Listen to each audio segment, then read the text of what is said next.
and I'm sure they're thinking, oh, now it says it's being recorded. Yeah. I'm not going to leave the meeting. No, I'm going to continue.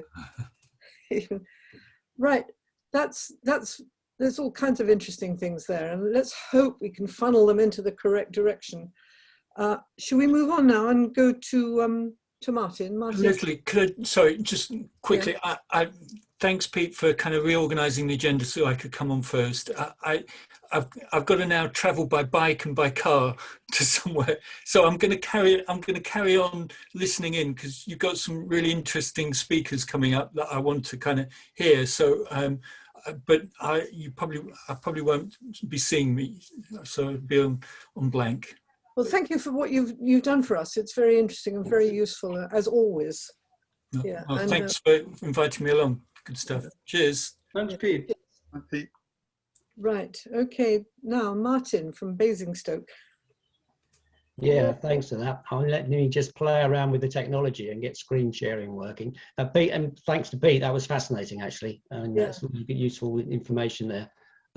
Hopefully you can begin to see my screen. Yes, that's good. Excellent. If I can do that, I think we also, many thanks for inviting me along. Really, I think Pete was saying, could I just talk in 15 minutes? There's a huge amount to cover in 15 minutes. A little bit of looking back at what happened and looking forward about what will happen. And I suppose the key message is that post-FITS PV does work. And it does make sense, but only in a special set of circumstances. But those circumstances are not that special. There are lots of opportunities to make this work, and that's perhaps what I wanted to cover. And also, just perhaps going back onto that conversation we had, I'm truly also passionate about this getting our supply chain, our value chain, community led. So not just about the finance coming in and the ownership being community led, but also the operations, the management. And the installation of renewable energy systems, all being led by cooperatives, or if not cooperatives, at least some deep community involvement. So that's my passion, and I have this vision again, maybe in 10, 15 years time, the entire energy network of the UK will be community owned or cooperatively owned, but maybe I won't see that, but hey, we've got to start somewhere. So that's what I wanted to cover, just where we are, where we've been, where we're going. A little bit about us. We're an energy cooperative. We were set up about nearly 10 years ago now. We must be coming up to our 10th anniversary, really just to design and install renewable energy systems. And these are the sorts of organisations we've worked with in the community sphere. But bear in mind, we also do a lot of commercial work as well. So a lot of our work is working with commercial organisations, putting solar PV, heat pumps, renewable energy systems in. Hampshire Renewable Energy Co-op, which John and I worked with many, many years ago, which was to try to build the largest renewable, the community-owned wind farm. Not quite successful, but that's coming back on the agenda. So maybe that will there. Made Energy is perhaps one of the biggest organisations we work through, our community energy cooperative based in Maidenhead, and now done, I can't remember, 10 or 12 projects, and we do a lot of the installation work for them. White Community Energy, where we did a lot of work in understanding the finances and the technical issues around putting a solar farm linked directly to a sewage treatment works. That's RCF funded. So a lot of stuff there. I think perhaps the thing we're most proud of is riding sunbeams. I don't know if anyone's come across that, but that's the project, the ongoing project to build solar PV farms along the edge of railways and to connect the railways network to community-owned renewables. That is a fascinating project. It's world leading. It's the first time in the world, anywhere in the world, that a solar farm has been connected to a railway network, railway traction network.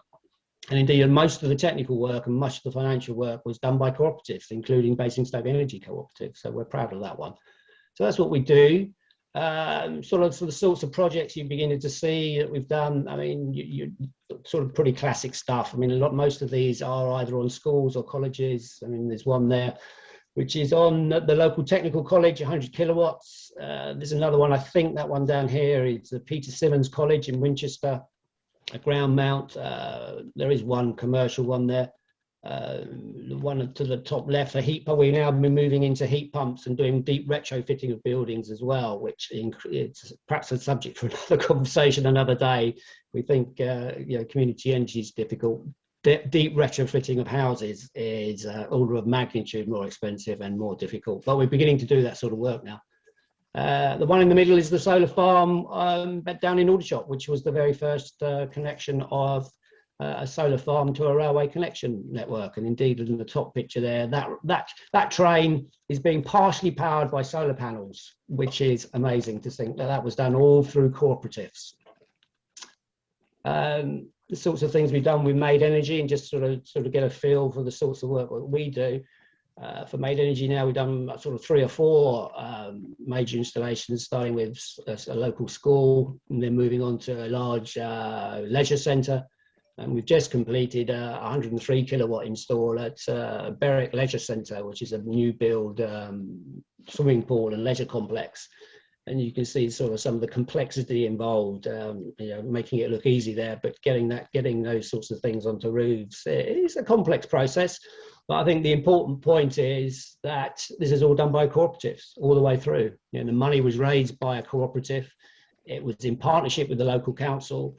The installation, the design and installation was done by a cooperative. The operation and management will be done by a cooperative. And that's, I think, part of that vision. So it can be done, and it still is being done. Indeed, this was just in February this year, this particular project was done, and it was 103 kilowatts.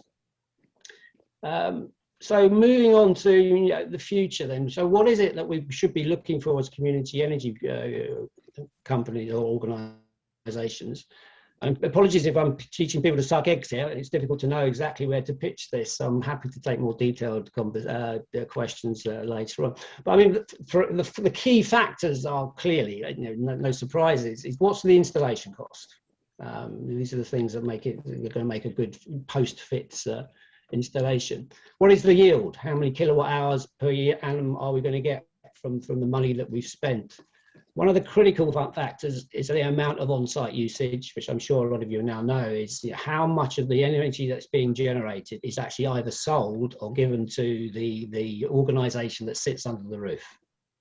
Now, going back to the Braywick example, for instance, the energy consumption there was such a large amount that I think the figures came out to be like 98% of all the energy generated from the 103 kilowatts on the roof would be used on-site in the leisure centre. And that is fundamental to the economics of post-fit.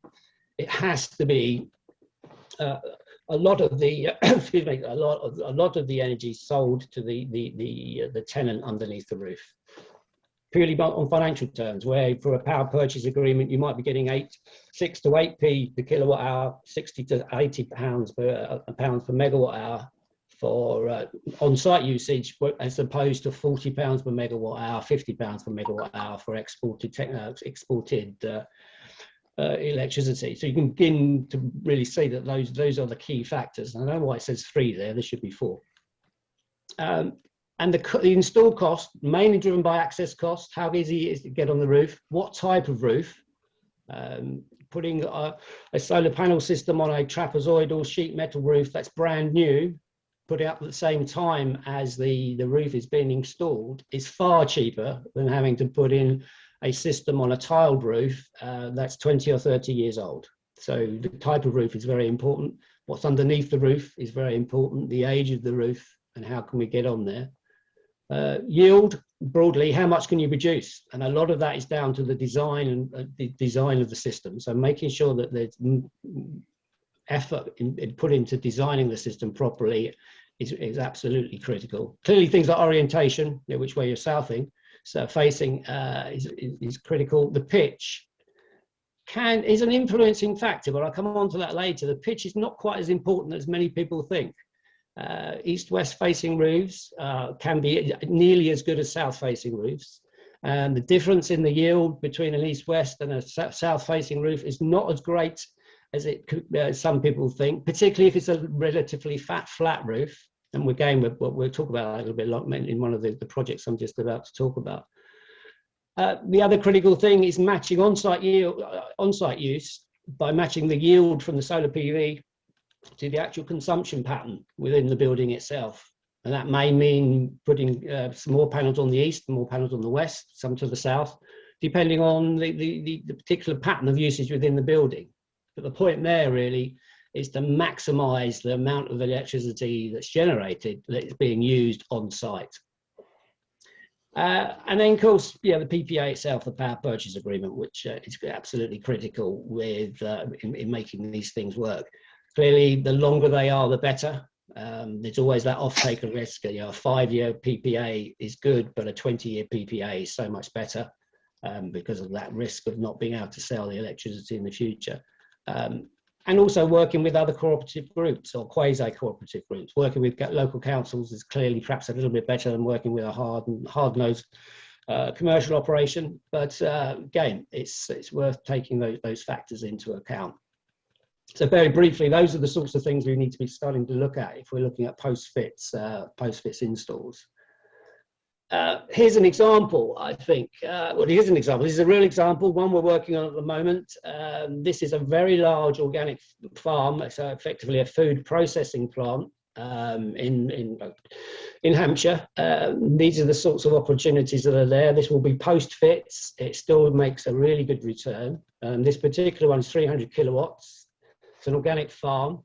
It consumes about 1.5 gigawatt hours a year. So it's a big 24/7 operation, as you can see from that daily pattern there, which looks at power consumption by half hourly, average power consumption over the day. It's pretty flat. This is 24 hours a day, 7 days a week, processing huge amounts of food.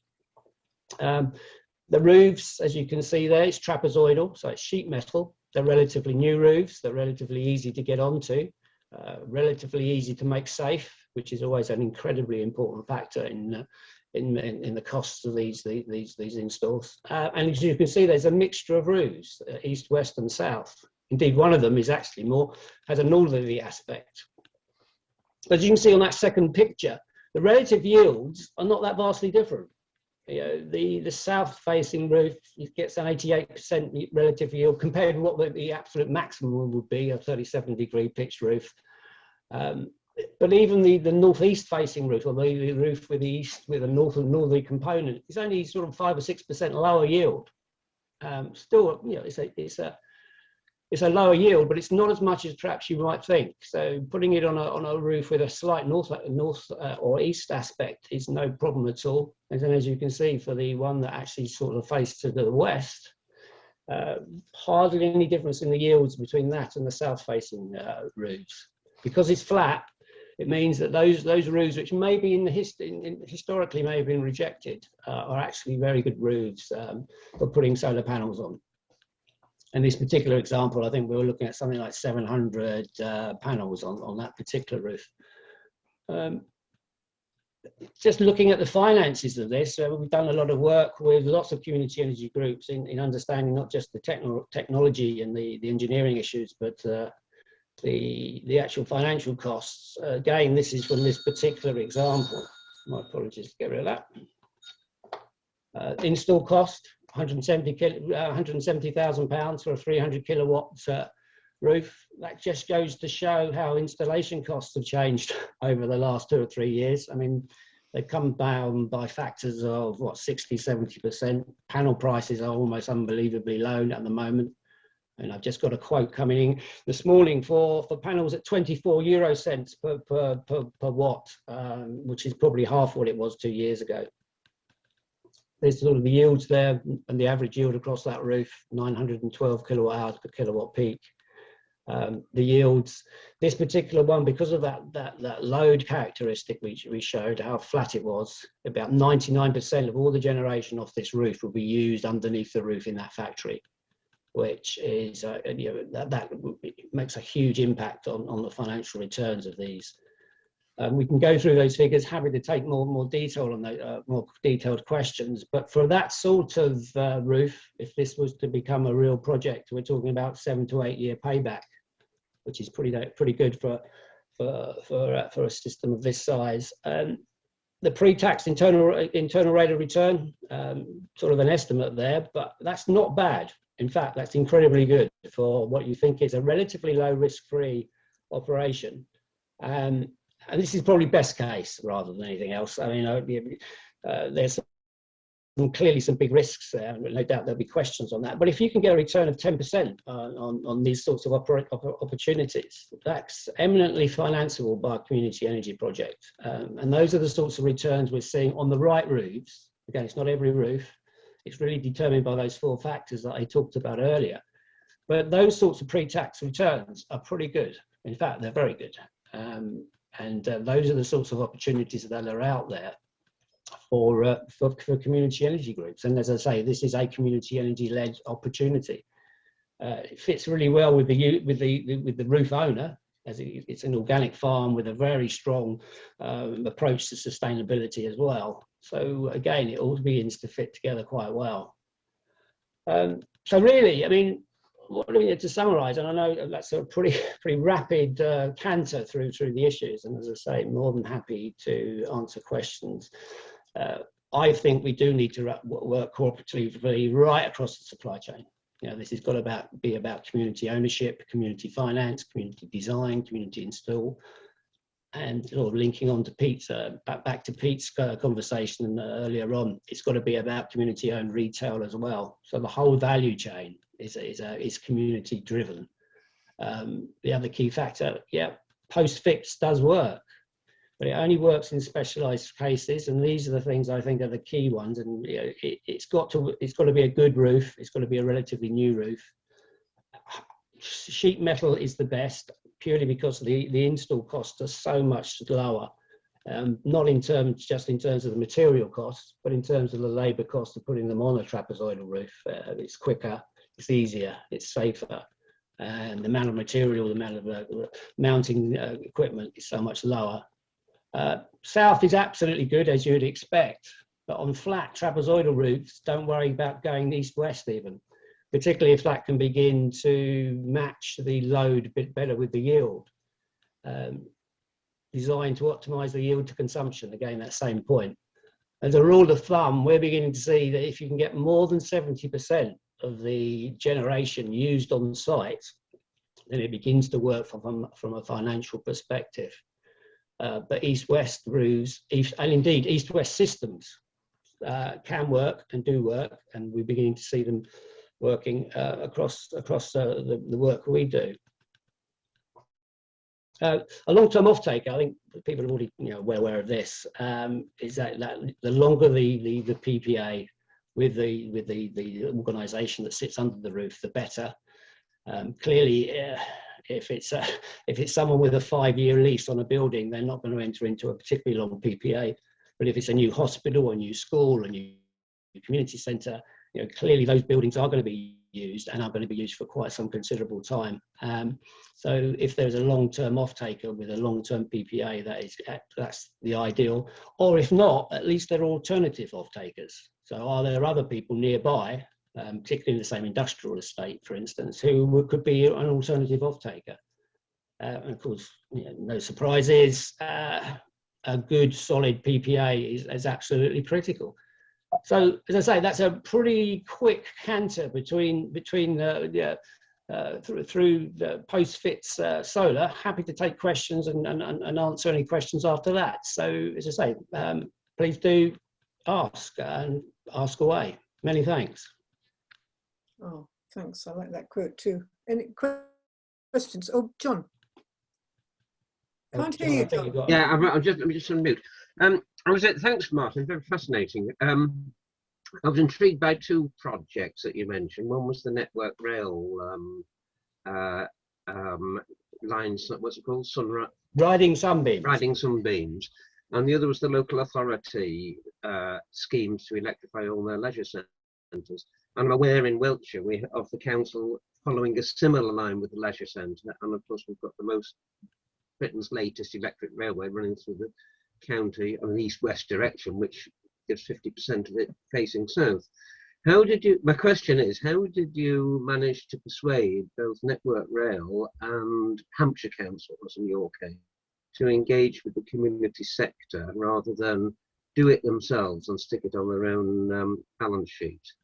Yes. Good Yeah, I point. mean, it's just, let's take the two, the riding sunbeams one. I mean, a lot of work was done there by Community Energy South. I don't know if you've come across Community Energy South, an excellent organisation to become a member of. I think it covers the region going out to the west, and with Ollie Pendred, who did a lot of work with Bays and with Network Rail to actually get their sign up to this. And indeed, there was lots of, there's two levels of Bayes funding that went into this. There was the original RCEF study, which again, we were at the Basis Energy Co-op were heavily involved in. That looked at the technical feasibility of this. So there was a huge amount of work with Network Rail, actually, with their electrical engineers in particular, working out how you actually connect the two together.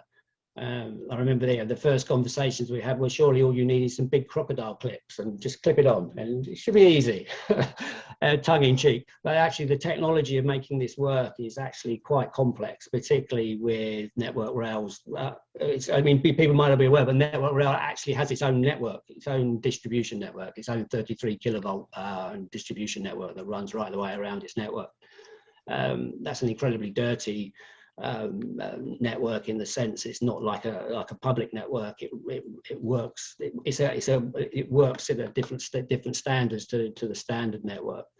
So there was a lot of work there. And to answer the question, this took a lot of groundwork. We're talking to Network Rail at quite senior levels in the end, because we needed to get that buy-in at senior levels so that this would work. So it's and indeed I would say that the commercial negotiations with Network Rail have not yet concluded. So we've got to the level where we've got the very first pilot system is in place in Aldershot. It's only incredibly tiny. It's only 30 kilowatts, but it's enough to give Network Rail's engineers some comfort that this thing works and won't blow up the railways, because clearly their huge concern was around safety. Would this in some way interfere with their signalling systems? Would this in some way interfere with the integrity of their network? I think they got to the air stage now where that's fine. The next stage is a 2 megawatt system that is being installed down in East Sussex in Cuckmere, where again we were heavily involved in this system, and that's being funded partially by Network Rail and partially by the UK government as a sort of a test bed. And I think once we've got that in place, then I think the comfort factors within Network Rail will grow, and then we will be able to get to the stage where we can roll this out right the way across the UK. At the moment, all of the technology is on connecting to Network Rail's DC network. This is their 750 volt DC network, the third rail network as it's known, and you'll see that a lot of that in southeastern England. The big routes, the east-west route going down the Great Western route is actually an AC-based network, 25 kilovolts, but the work is just beginning on how to connect it into those networks as well. So there might be a great opportunity, perhaps not this year or next year, to start thinking about community ownership of solar panels along the Great Western route from London to Bristol. That'd be brilliant. And John, as you said, a lot of the embankments there are south-facing at a decent angle. So there's a great opportunity there. The other one actually wasn't Hampshire County Council, it was Maidenhead Council, or to give its official title, the War Borough of Windsor and Maidenhead. So again, a lot of that work, and it would be great to talk actually to Made Energy. Made Energy did most of the work in persuading the local council that putting solar panels on the roof of their new leisure centre would be a good idea. Again, that's the local community energy group talking to the local council, which is exactly as it should be. I mean, the voters are the same group of people. So a lot of the work there was really just the community energy group talking to the local council and to the local councillors, and finding sponsors within the local council who wanted to push the project forward. So a rather long answer, but fundamentally it's about community energy groups talking to local councils. Hey Martin, could you just exit screen sharing so we can see everyone's picture? Yeah, okay, now that's interesting. I wonder how I do that. It should be a button down towards the bottom somewhere. Move your mouse, it might show the button. Your screen. Got it. Cool. Right. Now we can see each other. Thanks. My apologies. You've been joined by Tony, haven't you? Didn't you No, say that's Tony? Tony was around. Tony's there, yeah. And I think Seth Sarah's joined as well by the looks of things. Yeah. Hi, I'm in listening mode. I'm from a council, so yeah, Bath and North East Somerset Council. Well, very glad to have a council representative here. We've had meetings before in Bath City Council buildings. Yes, I remember well, yes. Yeah, and it's very important, clearly that's emerged, that we build up a good relationship with our local councils. Yeah. Trying. Yes, Yeah, sorry, can I come back to that question? Now we've got Sarah with us. Do you have anything to add on how community energy groups might persuade the larger local councils to give the community energy groups a slice of their solar roofs programme? I think it's a tricky one. I mean, we certainly, obviously Pete's on the call today, and a few years ago, as early projects for Bath and West Community Energy, we had installations on 6 of our school roofs in one of our offices. With the kind of, I think there was a case there to be made for it being several things. I mean, firstly, just it's not a capital cost then for the council, which can be quite good. Secondly, we didn't really have the in-house capacity to install the panels ourselves, or the expertise or the desire really from the parts of the council that would do that. So I think, and that's possibly the case for smaller councils more than larger councils who might have kind of energy teams that are going about installing panels on their roofs. So I think that's something that community energy can really offer, is just to say, look, we'll just take care of this for you. I don't know what you'd say to that, Pete, but that was certainly an argument for us in terms of. Also, there's a couple of other things that local councils have, or local public authorities, not just local councils. They have buildings, which are great. They have a need and a desire to reduce their carbon footprint and their costs. And also they have access to cheap finance as well. So you start to put that together, and then you can build quite a good narrative with the local council to say, look, this is a great way of the local council to deal with its own carbon footprint. It's a great way of the council beginning to lower costs and or improve revenues, because the local councils can borrow at incredibly cheap rates at the moment. And if that money could be lent into community energy projects, it's a way for councils to actually increase its own revenues. Our own local council is making appalling returns on some of its investments, and could be making much better returns on investments in community energy. The other angle to play, I think, with local councils is this creates good quality jobs, good quality local jobs.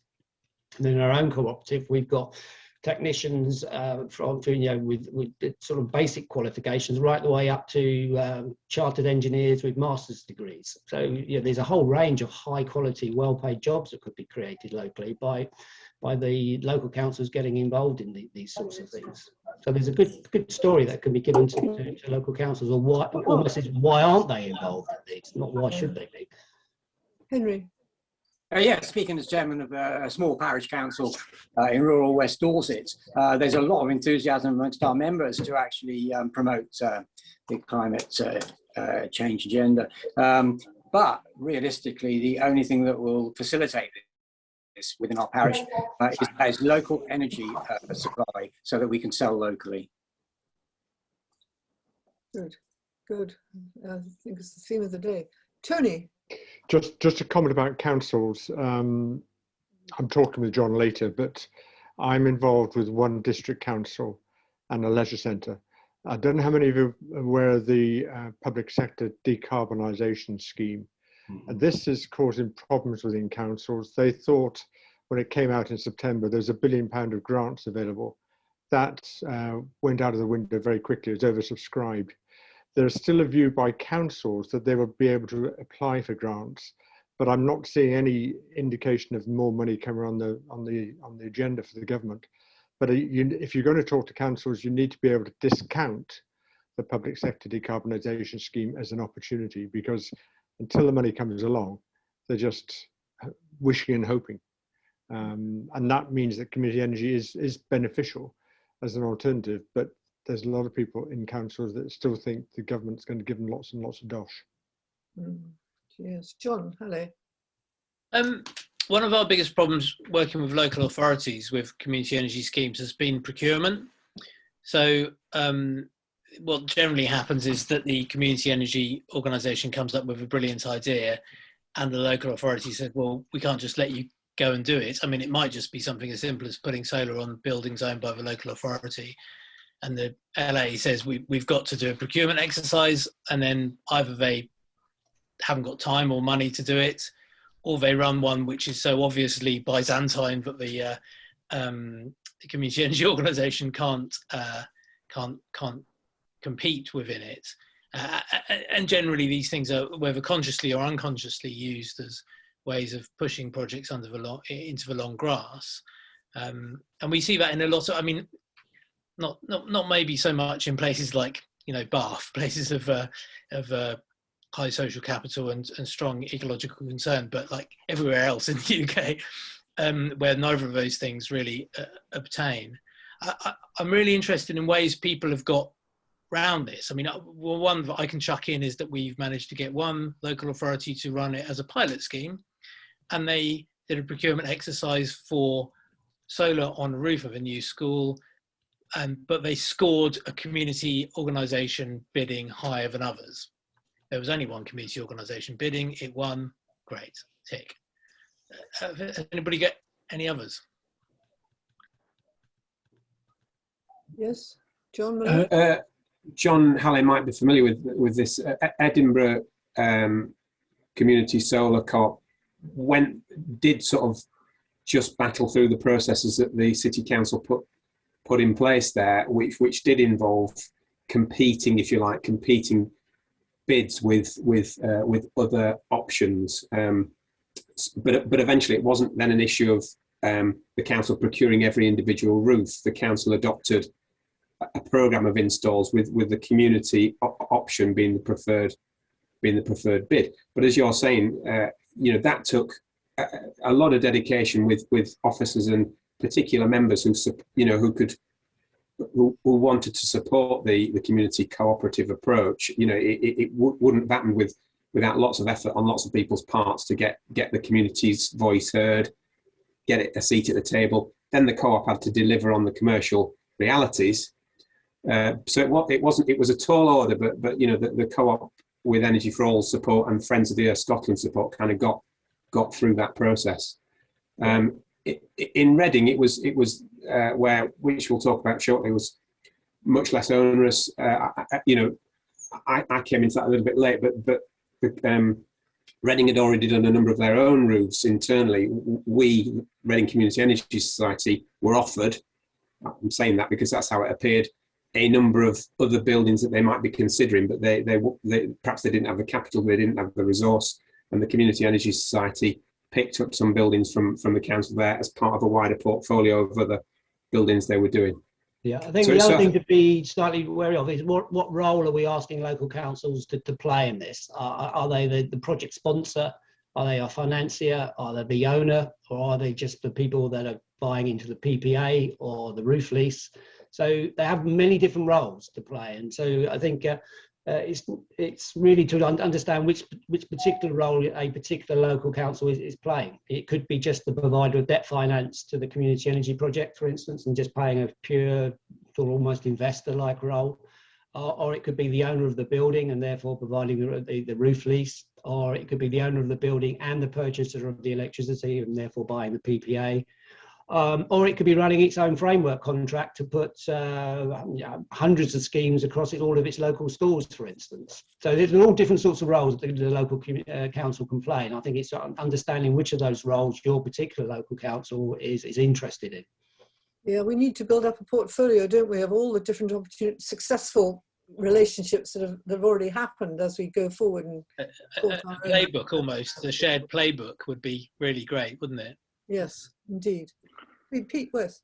Yeah, just to chip in there, John, I'm fairly certain Brighton and Hove and Energy Corp had a lot of schools through Brighton and Hove Council. They did a tender for about 50 sites, and I think about maybe half of them were awarded to the Corp and half to the private sector. Also for Sarah, I don't know what your take of it is, but even if you have got some expertise within the council to project manage solar installations, if you've got a national contractor, it's a 20-year agreement, and I know with someone should be muting. There's a bit of background noise. Sorry, I'm trying to stop that. Mute. Okay. Yeah. Everyone's muted. Sarah, what we've found in Dorset, we've got PV on now about 20 schools, 3 hospitals and community buildings.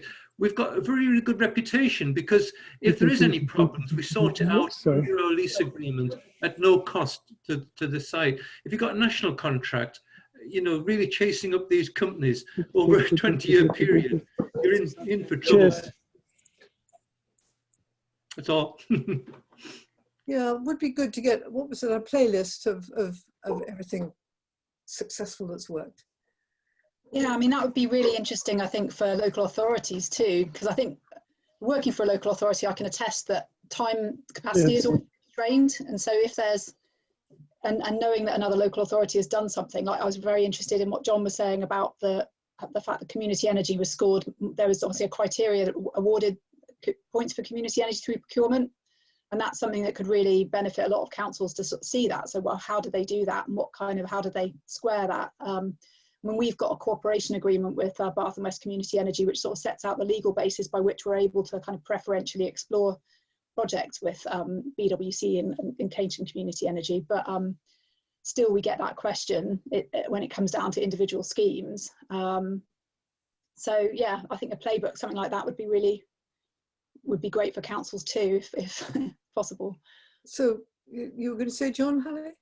Just a question for Sarah, really. Is it Sarah or Sarah? I'm not sure. It's Sarah, thanks. Sarah, sorry.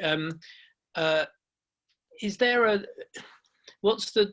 it a local government association? I mean, what's the organisation through which one could organise that from the kind of LA's point of view? Because it's going to have a lot more weight if it's done through an organisation that local authorities look to than if it's done by, you know, our apex body like Community Energy England or something. I mean, it might be, I mean, one of them is APSI, the Association for Public Sector Excellence. I don't know if you've dealt with them at all. They've got APSI Energy, which has got quite a large membership of local authorities, and it's quite an active grouping. And they tend to do kind of reports and briefings on various topics that seem to be, and events that seem to be fairly well attended. So that might be one to collaborate with, perhaps. I think the LGA, I don't, as an energy person within the local authority, I don't have much interaction with the LGA. I don't think they've really got, they might have staff, but I'm not certain they aren't as high profile as APSI, certainly in my world. I can see that Pete Kapner wants to say something. Pete? Yeah, thanks. I was going to mention the cooperation agreements that Sarah just mentioned. I think that one of the bits of learning from our point of view is that, sorry, it's the David, you kind of a lot of background noise. It's really difficult to concentrate. Sorry. I think it's really important to, rather than just look at the procurement in isolation, but look at it as part of an ongoing relationship with the local authority. And I think unless you've built a relationship with the local authority, you're unlikely to get the local authority to do some of the things that we're talking about, particularly looking at preferential treatment. So I think that's the starting point. And I think if you can build a relationship and over time create that kind of sense of value, then the local authority is more likely to just go out of its way a bit in order to create those sorts of opportunities. So and another example, as well as John's, of the preferential value, is that when we started, as Sarah said, we had a relationship with the local authority where they avoided the procurement process by effectively making the case that we were a unique, it was a unique opportunity to work with an organisation that was providing community benefit, and that there was no other mechanism to deliver that. And that worked because it was, I think, only looking at it from a franchise type opportunity rather than an actual transaction point of view, because they were looking at to see whether they needed to go into procurement to effectively send out a letter to all of the schools saying, work with these guys. And and they came to the conclusion that they didn't, because we were the only people that could do it. So I think there is a case to be made there, perhaps not on where there's actual procurement in terms of transactions, but maybe where they're creating an opportunity. But just on John's point about the additional value, I do think this is why it's really important for us as a sector to be thinking about quantifying social value in a way that local authorities and others can then integrate within their procurement processes and actually recognise. So whether it's research or whether it's just the monitoring that we're doing as organisations, the more information that we can collect that demonstrates that value, that not just the community fund, but the wider social value as well, I think the more chances that we're going to have that sort of preferential added value procurement process. I think you're absolutely right. Right, sort of, and someone who's been through a number of council procurement processes as an installer, sometimes they are incredibly difficult for local organisations to get involved with, just by the mere size and the amount of information that's required. So for smaller local businesses, sometimes it's incredibly hard to compete against the big national installers. But we know when we do compete, we offer excellent value. Because we have to have a different view of profit margins for one of anything else. So it's the opportunities there. And I think the other thing to bear in mind, again, going back to this role of local councils, they don't have to be the procurer. In the example I was giving in Braywick, which was the leisure centre, now although that was owned by the local council and the PPA would have been with the local council, all of the procurement was done by the local energy cooperative, Made Energy. And so they ran the procurement process. They went out to tender. We and others tendered against that. There was clearly a sort of price as one of the issues, but not the only issue. Again, those sort of softer issues were there about how much benefit can you bring to the local community, other than what's quality, the quality of your work. So again, it's just differentiating between those roles. What is the role the council is playing in it? And one thing I have found is that a lot of councils seem to have a very distorted view of prices. And I'm not sure where this view of pricing is coming from, but and I've seen this with our own council, when they do the initial business case analysis for solar PV, they reach the conclusion that solar PV doesn't make financial sense. And they do that because they seem to have a very sort of inflated view of what the cost of solar PV is. It seems to be based on the prices of solar PV of 2 or 3 years ago, rather than the cost of PV as it is today. As I indicated on that one we looked at, we're seeing prices as low as sort of 50, 55p a kilowatt for solar PV installs, whereas the local councils still seem to be of the view that these things cost £1 a kilowatt. I'm not sure where that's coming from, other than from very long-term historical framework contracts that were put in place 1 or 2 or 3 years ago. And I think that process needs to be unwound within local councils as well. Look at the latest pricing, not a pricing you're getting from framework contracts that were signed many years ago. Right, thank you. Pete, I think we need to move on a bit. Pete, have you, what? Well, just a nice creative suggestion from Sarah that she could contact APSI, and John Halley has suggested, which I think is a really good idea. Perhaps the next Community Energy Network meeting could be to invite APSI and several other members with experience of local authorities, and continue the theme from Bath, actually, this idea of collaboration between local authorities.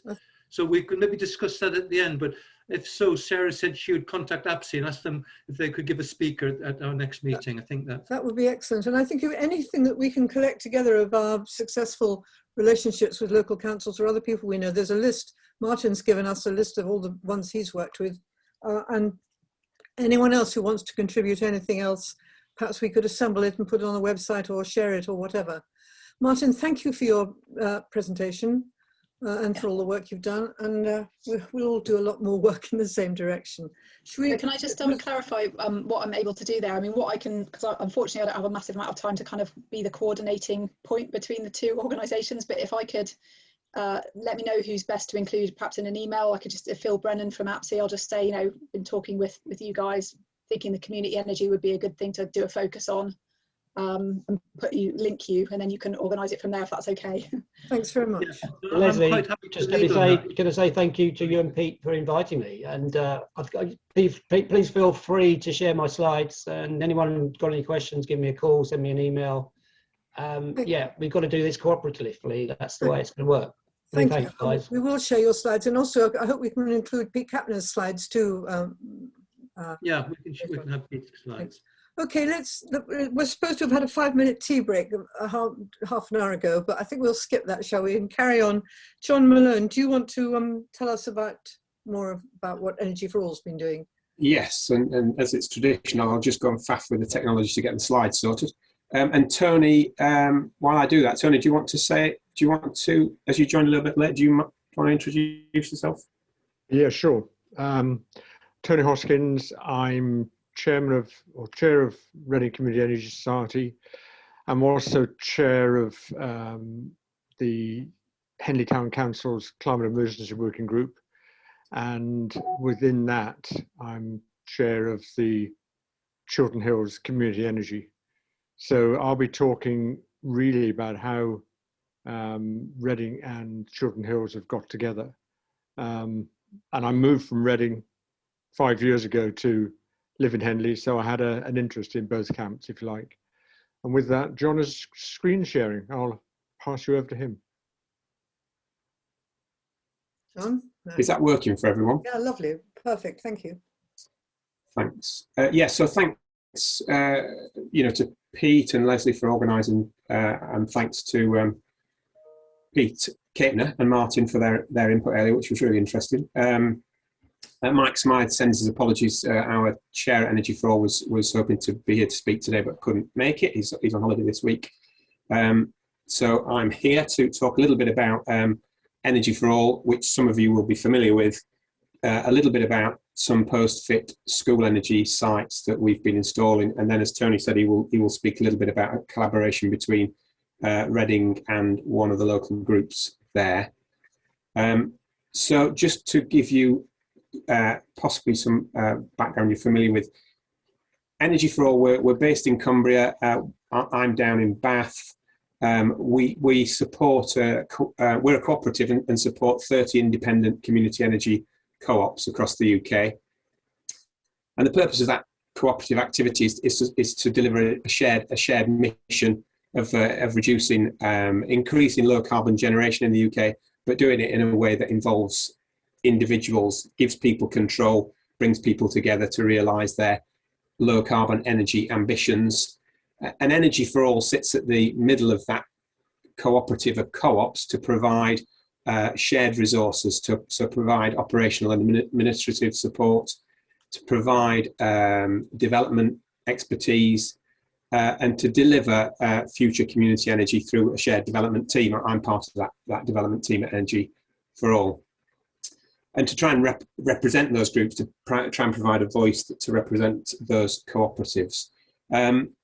We've found, and we think that working together in that way gives those independent co-ops greater impact, gives them a higher chance of success, and gives them a greater likelihood of growing and expanding their activity. So we've got 23 staff, about 21 full-time equivalent, and we were set up by Bay Wind Energy Co-op, so we're driven by the mission we were given. And I think for all of us, Energy for All, it's not just about the energy. The energy and the low carbon energy is obviously central, but it's about trying to do business in a different way. Martin, as mentioned that earlier, cooperatives do business differently, putting people and communities first.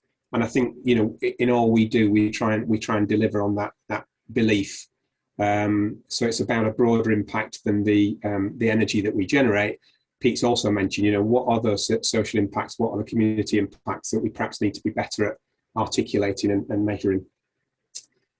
We have a spread of projects across the UK.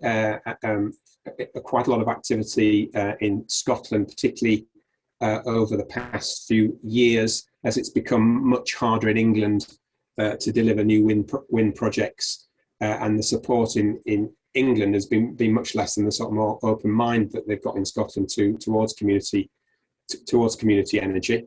Our focus on England has become solar roofs, which we'll come on to. And I mentioned there 200 or 300 volunteers are supporting the activity of these co-ops. So every co-op has its board of directors who are volunteers who look after the interests of the members and work with Energy for All to ensure that the mission is delivered. And we're very reliant. The impact we can have as a group of co-ops isn't just about Energy for All. It's about all those people stepping forward to take on responsibility to help manage those co-ops. They're extremely important to what we're trying to achieve. Oh yes, so we as we find ourselves now, we are trying to support those 30 co-ops. We're looking at some new projects, which I'll mention briefly, in new co-ops, but we're also very interested to hear from co-ops who maybe think that the support we can offer might help them, to ensure succession, to improve the longevity of the projects, and to provide support for volunteers that have kind of ground through the past few years. We are happy to talk to groups who might be interested in joining the Energy for All family of co-ops. Energise South did that recently, and prior to that, Repower Balcombe also have joined the Energy for All group. And if those co-ops are at a reasonable scale with ambition to grow, then we're keen to try and talk to them and help them deliver their ambitions, as I say. And just to give some specifics around what we've got going on at the moment, Scotland is a focus. We've got feed-in tariff hydro sites that we're supporting and looking to get built over the coming months and year or so. We've got share offers coming up in Kinloch Burvey and Loch Arbour, possibly one in Argyll. And we also have a solar farm in Scotland, which is a behind-the-meter provision of energy to an educational institute that is also the owner of the land where that solar farm should find a home. Further south in England, we're looking at extending solar roofs on existing co-ops at Wey Valley Solar, Schools Energy and Reading. And just to go into some examples, what I was pleased to hear from Martin is the critical factors. As he was saying, is he teaching his grandmother to suck eggs? But actually, we need to be clear on what we're trying to, the projects we're trying to identify that give us a chance to take them forward. And I think we're looking at all the criteria that Martin alluded to earlier. So I'll give some examples. Schools Energy Co-op has more than 80 roofs already installed. It has a reasonable critical mass at that, and now we're looking post-fit at meeting the criteria that Martin mentioned earlier. So currently, what we have, what we're working on, there's a 150 kilowatt roof at Godalming College. Some of the financial details are there, which again we can pick up in more detail if that's helpful later. And I think important there, the use of the energy that will be generated is 95% on site. A key part of the design of the system is how much of the energy will be used by the building on which we locate the panels. The way that Schools Energy Co-op works is to share back profit to the schools. So the issues around what the PPA price is obviously an issue for discussion, but there's a sort of protection mechanism where any surplus is shared back to the schools as their form of community fund, rather than a separate community fund being generated from any excess, any surplus that's generated. And the college there is projecting to save around £5,000 or £6,000 a year on this arrangement rather than buying from the grid. I'm not sure about the install cost there, Martin. What you might think, that 118,000 for that size of system, which seems competitive. The college is contributing a small amount towards one particular aspect of the install there, which also helps with the numbers.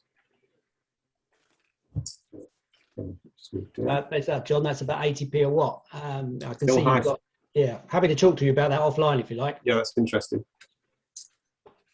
I think I jumped from there. Yeah, we have a 270 kilowatt site at Tadworth Children's Trust.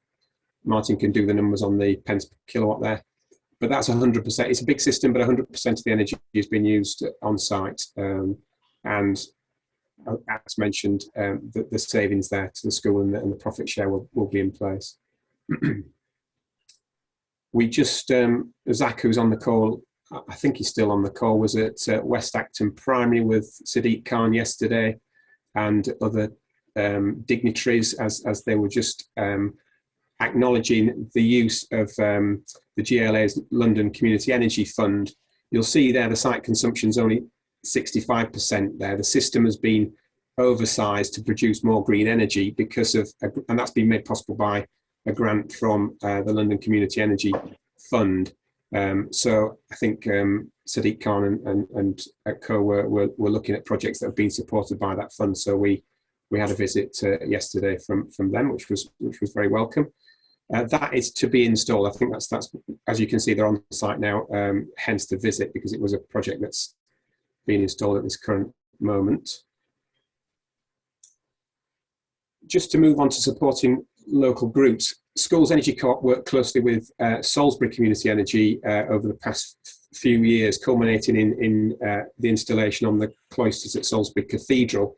Salisbury Community Energy had worked hard to bring together a number of roofs that they wanted to see installed, and in the end chose to work with Schools Energy Co-op as an established body, so that some of the costs of setup, of administration and of running a share offer were already taken care of by Schools Energy Co-op, rather than trying to bear that cost and that work on their own. So this is an example of a partnership that's led to a share offer for, essentially badged as Salisbury Community Energy, but backed by Schools Energy Co-op.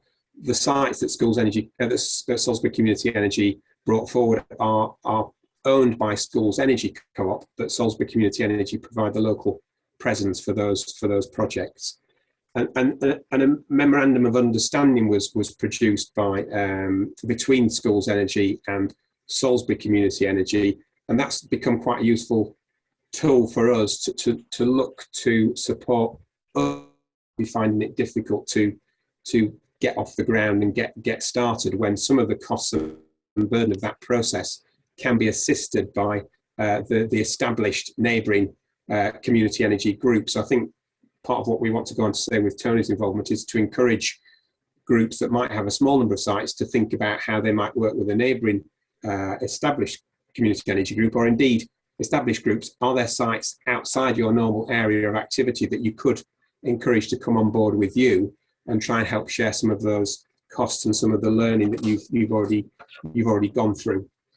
I think I'm jumping onto Reading, so let me just check. I was going to touch on some of the things that Martin's already said around PPAs, around the sort of design of the systems and so on. So I think pretty much I can leave that and move on to ask Tony to speak about Reading and Chiltern Hills.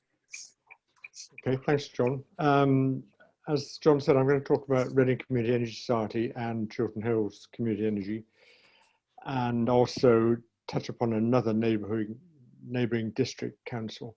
Reading Community Energy Society has been established since about 2016, so it's in its 5th year.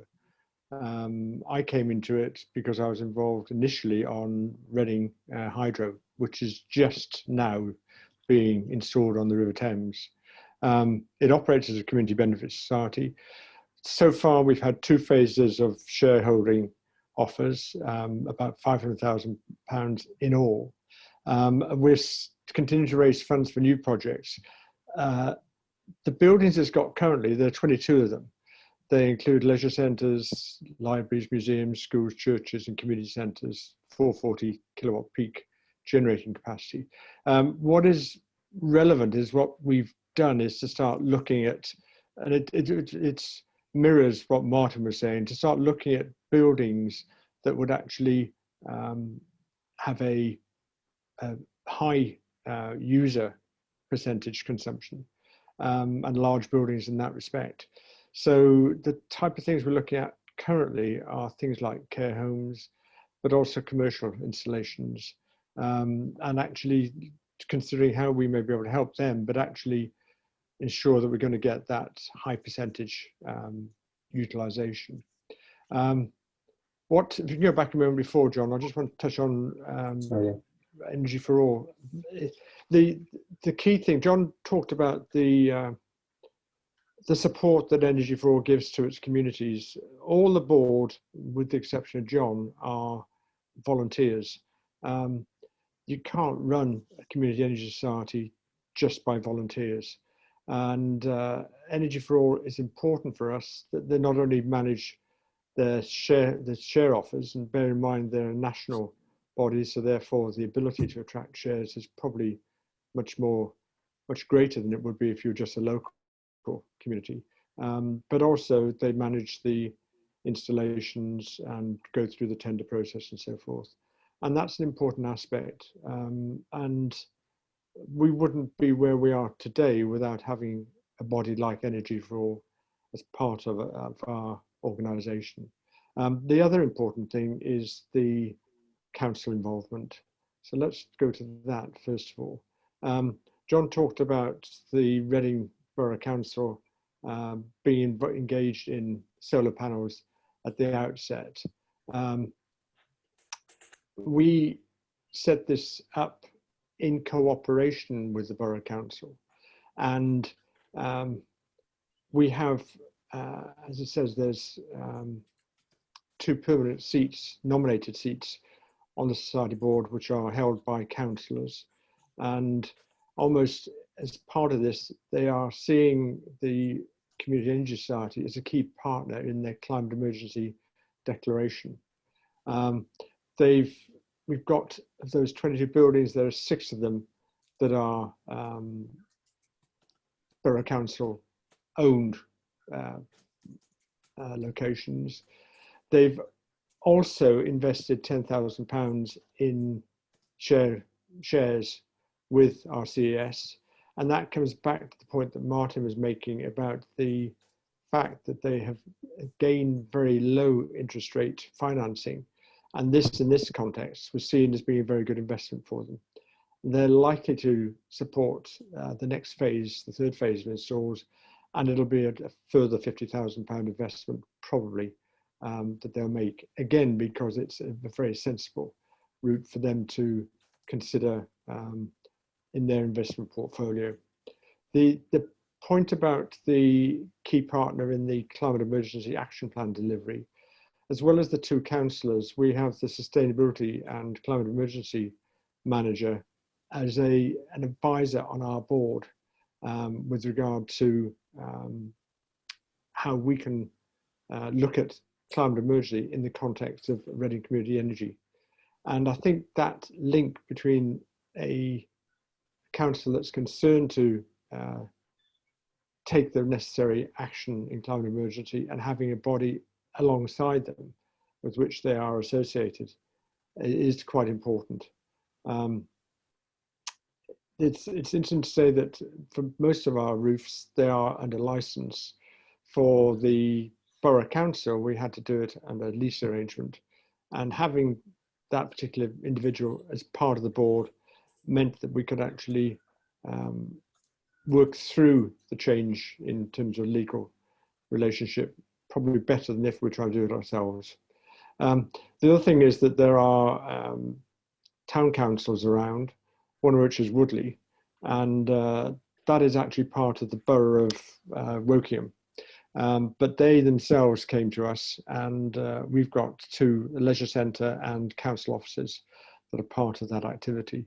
And again, it comes back to being able to have a dialogue with councils that have got declarations of climate emergency, and as a result are looking at ways to actually deliver that climate emergency. If we then go on to Chiltern Hills, if I may please. In my introduction to myself, I said that I'm also chair of Henley Town Council's Climate Emergency Working Group. The type of activity we're covering there is broader than just solar panels or renewable energy, although we have a scheme which is called Solar Streets, which you might know if you are based in places like Frome. This is actually a affordable solar panels for residential properties. So we've been promoting that. We've also been actively involved in electric vehicle charging points, and I've had a discussion very recently with Scottish and Southern Electricity Network, which is our local DNO. But what we decided to do was to form Chiltern Hills Community Energy. We actually interviewed a few bodies like Energy for All. I didn't want to just to go from Reading Community Energy to Chiltern Hills and say, right, we'll take Energy for All. I wanted my members to actually evaluate the alternatives, and we decided to go with Energy for All because in reality, Henley is quite a small area compared to Reading, and it would not be cost effective to incorporate Chiltern Hills Community Energy in its own right. So what we've done in terms of Chiltern Hills is actually form a partnership with Reading Community Energy.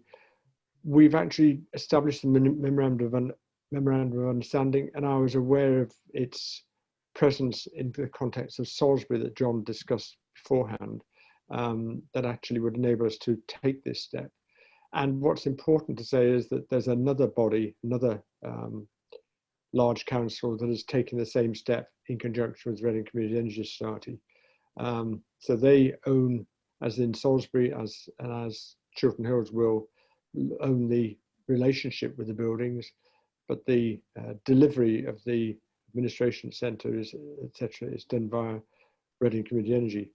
In terms of what we're looking at in Henley, we've expanded it beyond Henley town itself into RG9 area.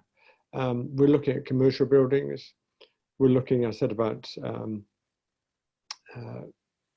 care homes. We're looking at council buildings as well as community buildings, churches, YMCAs. We're also looking at a public sector building, which is quite large, and we're having to deal directly there with the ministry that's involved with that building. I'll touch upon that in a moment. One of the benefits of being in Henley is it actually is classified as rural, so therefore we can look at our CEF funding for feasibility studies, and whereas Reading is not regarded in that context. So we're going to look at things like water source heat pumps, but also look at hydro schemes on the two locks that are near Henley for that purpose. One of the disadvantages we have in Henley is that we're part of an area of outstanding natural beauty. And that does cause a bit of a challenge where you've got some buildings in rural areas. But we are approaching that in a discussion with the Conservation Board directly to find out what we can do, or rather where we might be able to approach it. But the key thing is having that partnership to be able to say, look, we're not just a group of bods in Henley who've got a great idea, but no delivery. We can actually say we're actually able to deliver it through our partnership with Reading Community Energy. And it may well be that after this discussion, John and I have got a discussion tomorrow with the ministry that I mentioned a moment ago. They would have potential sites around the country and certainly within Wessex area. I'll leave John to decide whether he communicates some of the opportunities after we've had the discussion. The reason for the discussion is because the Treasury, following the PPI, private-public partnership initiative, wanted to limit the term of contract to 5 years. They've now moved off it after discussions led by KPMG. And our discussion tomorrow is to find out whether we can, as a community energy body, work effectively with government-owned properties. And as I said, we'll come back to you on that if it works out. I think I've probably covered as much as You may have wanted, John, a bit more, but I think that's really helpful, Tony. Thank you. Yeah, yeah. Thank you. There may be questions, but just to close, I think Pete West, asked me to say about developing local energy groups, and I think that's one particular view of it, encouraging groups who are starting out to look to establish groups and vice versa. I think John Halley's on the call. Share Energy and the Big Solar Co-op is another way of trying to get more projects off the ground without necessarily feeling the heavy lifting of trying to get the admin set up and so on. So there are different ways that groups can get started. And I think we're also finding that the fact of having established groups, it's from there that we try and build out and build more renewables and have greater impact. So that's how I wanted to finish, really, just with that encouragement. Thanks very much, John, and thank you to Tony for telling us about your experiences. We're glad you're supporting Wessex Community Energy. We've had you've always been at our meetings, and we've valued your contribution, and we've also had contributions from people like who is it, John, that we have Communities for Renewables, and various different organizations willing to support all the local initiatives. So we've heard today of a huge amount of energy that's going into expanding the community energy sector. Does anybody have any particular questions they want to put to John or to Tony? Yes, Pete. Pete, you had your hand up. Did I? Oh, sorry. Pete West. Yeah, very quick one for John. You mentioned 150 kilowatts cost 118,000 to install. Was that the third-party installation cost, or did that include your own development costs, the share offer costs, and things like that? That was the total installed cost. Is Zach still on? Zach will shout if I'm wrong there, but that includes our project management cost in there as well. Hi, I think so. Yeah, it was all in those figures. That's very good. Very good. Right. Any other questions? Yeah. Who was that? That's Henry. Henry. John, what's the basis of charging for these sort of administrative functions? So presumably you actually do the invoicing and possibly the accounts for your members. Sorry, I'm just trying to. It's funny. You want to look at who's just spoken, but I can't see who was that. I was just looking Henry down. Lovegrove. Henry Lovegrove. Oh, Henry. Sorry, Henry. Yeah, now I can look at you. I can see properly. Yes. So we would charge 1.5% of capital for that service, but I have to caveat that with we would struggle to do that for if the capital's very low.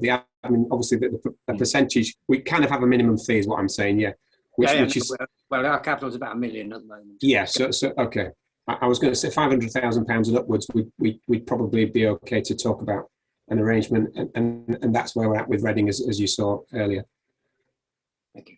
Good, thank you. Does anybody else have a question, particularly aimed for John? Well, I put a question in the chat. Okay. All right, please put a question in the chat. I can't. Yeah. Okay. So, well, I'm stuck. Oh yeah, now. That's you. Yeah, I saw that. Yeah.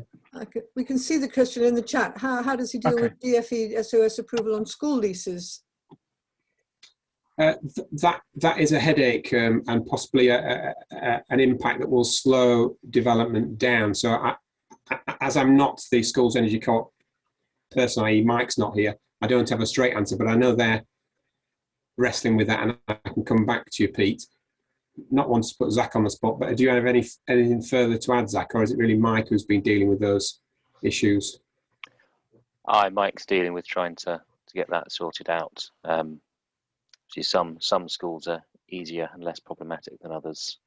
Some have a lot more independence, but yeah, something to resolve. You might want to speak to someone called Michael Bevan at Made Energy, who has a lot of experience in negotiating both leases and licenses. So slightly different animals depending on the school and their requirements, and whether it's an academy, whether it's a local authority school, etc. But I know has negotiated quite a few of those. I mean, my understanding is that at least the licenses don't work as far as DFE Secretary of State approval is concerned. It's got to be a lease. I mean, we've got quite a lot of experience of negotiating both, but it's the kind of additional hurdle of getting them approved by DFE. And as you say, it's only certain schools, depending on their status, that require it. But I've heard that some people have just ignored it and are just kind of just trusting that that it's not going to come back and bite them. And some schools seem to be fairly kind of free with that approach. Others are a lot more risk averse. And obviously, it's an issue for the community enterprise as well, in terms of how risk averse they are. And so I was just wondering whether people are taking a by the book approach to it generally, or some other approach. That's certainly what your description of how the schools approach it is what we're finding. Quite how Mike's dealing with that in Schools Energy Co-op. I'm happy to organise a discussion. Yeah. Pete, Okay. I think That'd be great. Really, I'm sure Mike's got lots of experience. That would be really good. I don't know whether, John, it's an issue that you come up with the kind of big solar co-op. Well, we sort of stay off schools a little bit because there's already 2 excellent UK-wide co-ops that do schools, and we feel that we exist to make solar work in places where it's not already working. The only place where community solar is consistently working kind of is schools right now, in a sense. But yes, we came across an interesting one the other day, which is that there is a subset of schools where this doesn't apply, it's very confusing, isn't it? But so schools that are owned by a local authority, it applies. Schools that are run by a local authority, irrespective of who owns them, it applies. Schools that are run by a trust, the DFE writ still applies, because in order to be that kind of trust, you have to accept a form of regulation, which means you put everything in front of the Secretary of State, irrespective of who owns the school. But schools which are owned by the diocese, we don't think it does apply. And not you just clear got to deal, yeah. You just got to deal with the diocesan trustees, and this is a bit of a nightmare in themselves. But yes. Well, interestingly, Pete, we've got ourselves on so the Church of England did a procurement exercise recently to get a framework for solar installers or solar financiers, and we found out about this with 1 hour to spare. Applied for the early stages, have been through all the stages, and now Share Energy is the only community organisation on it. And what our pitch was, if you want to put solar on a church-owned property, your first port of call, because you're the church and you believe in more than just money, is to do it through community energy. So our pitch was, we'll first try and match you up with a local community energy organisation that's up and running. If there isn't one, we'll try and set one up using Big Solar Co-op. And if that's not the case, we'll try and find a decent installer, to quote sensibly, for you to finance. We've only had 4 through so far, so it's not sure. Well, that's brilliant.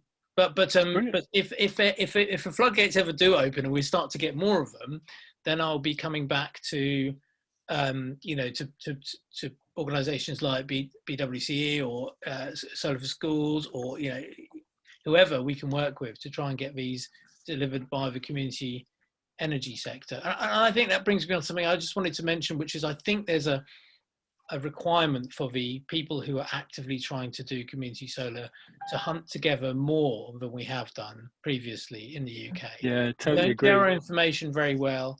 And to give you one example, something that's massive on my radar at the moment, procurement of solar panels. There's a report, I'm sure most of you have read this report, and if you haven't, read it, even though it will make you weep. The Sheffield Hallam report from 2 weeks ago about who's making your solar panels and who's making the polysilicon that goes in. And the answer is, it is to some extent enslaved people, right? Now, history isn't very positive about Tate and Lyle, and we cannot be Tate and Lyle. That means that we need to create our own procurement routes. And this runs into something you were mentioning, Martin, which is, how can we make it cooperative end to end? if we go to our conventional installers, they're still giving us Longi panels, or they're selling it, or they're giving us Trina panels, or Jinko panels, or, you know, do any of these names ring a bell? Yes, because they're the biggest solar manufacturers in the world. They're all mentioned in that report as having a clear connection to forced labor in Xinjiang province. Yeah. They might try and sell you REC panels, which don't have that connection, but REC is wholly owned by the Chinese government, which does have a connection, right? Because they invented it. So this is something we have to take very seriously. And if we don't work together across the UK, we don't have the strength to do this. It's a moral imperative. We have to do it. Thank you. We've just been through a whole process with all of our wholesalers and supply chain, getting statements from them on their attitude to the use of slave labour. And it has mean we dropped quite a few manufacturers because they won't give us a response. But lots of the manufacturers who have signed up to the statements, to both the US and the European statements, are still named in that report.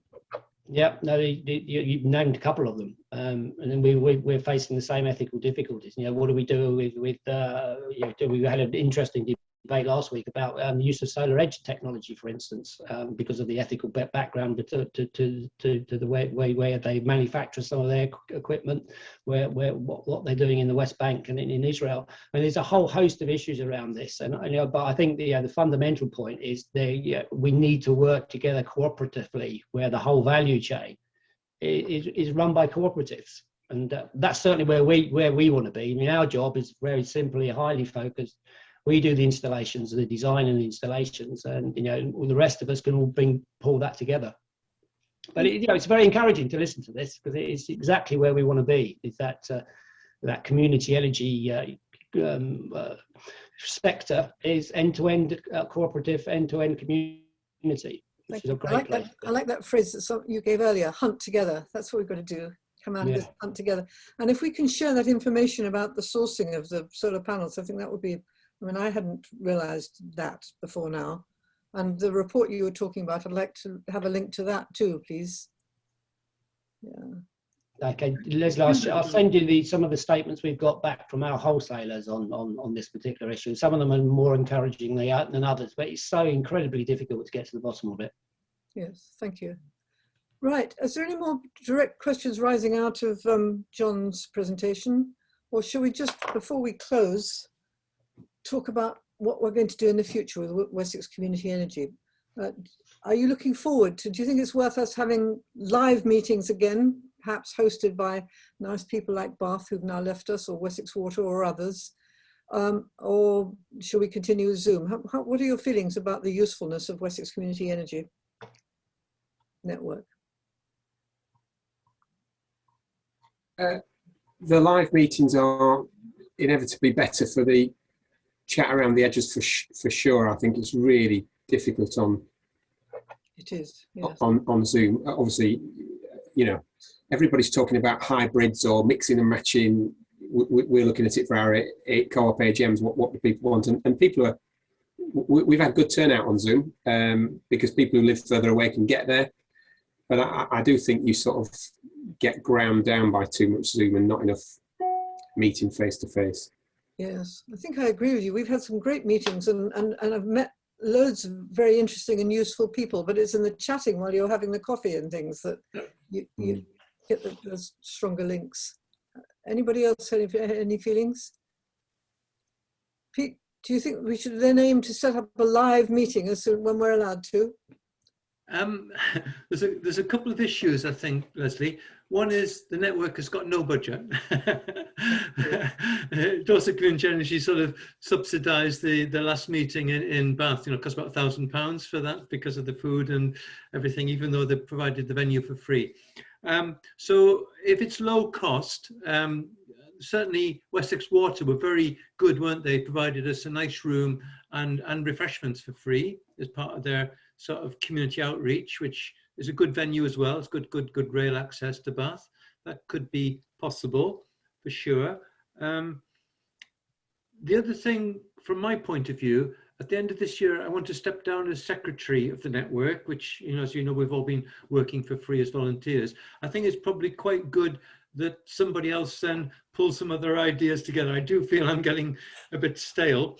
But no rush. I'm quite happy to keep involved for this year, but perhaps somebody might want to think about that. When I circulate the link to these presentations, or the recording, I'll mention that anyone who's thinking of like to get a bit more involved as secretary, or perhaps even a small group to manage the meetings, it might work a bit better.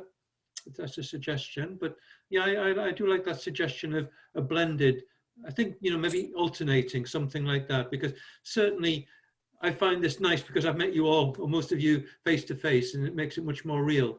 And you get a bit of a feeling for the organization. That's my feeling. Yes. What you're going to say? That's Henry? Yeah, I mean, we at Dorset Community Energy, we provided the exchequer function for this group until now, and in fact, it worked out that we actually appropriated £200 from our community fund to pay off the outstanding balance, which is peanuts, so it wasn't a problem. I mean, one thing that it would be a possibility is to actually raise a subscription from partners in the group to finance our activities. And I'd like to know whether people think that's a viable possibility.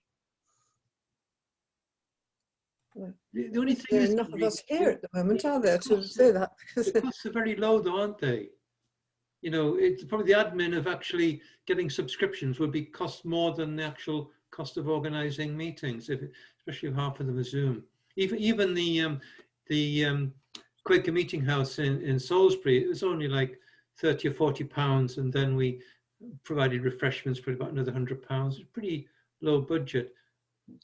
But yes, I think we can probably find grants. I mean, Wessex Water was certainly generous for giving us money, not just for having meetings there, but also for meetings elsewhere. And we might be able to source that small amount of money. Or perhaps donations from members, but not a formal subscription, like what Dorset Community Energy did. A couple £100 from a community benefit fund. This is, for the sector. Hmm. Yeah, because that actually makes it a lot more inclusive. We don't want to exclude anybody because they haven't paid subs, and I think that's much better, the better way to go, absolutely.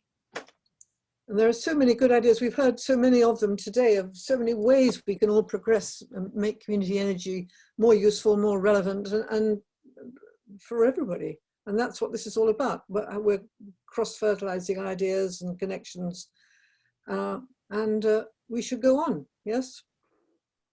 Yes, you're going to say, David? Did you? Yeah, just without wishing to be disloyal to anybody, but I find Wessex Community Energy Network meetings more useful than Bristol Energy Network meetings in my hometown. So I really enjoy these meetings because of the content and the focus and the, so yeah, let's keep it on somehow or other. Good. Okay. Then John, Christmas? Yes, I agree with David. And we'll try and get the board to agree to subscribe or to donate as well. Yeah. Yes, donate. That would be great. That would be absolutely great. So we'll wrap up this meeting. Pete, thank you very much for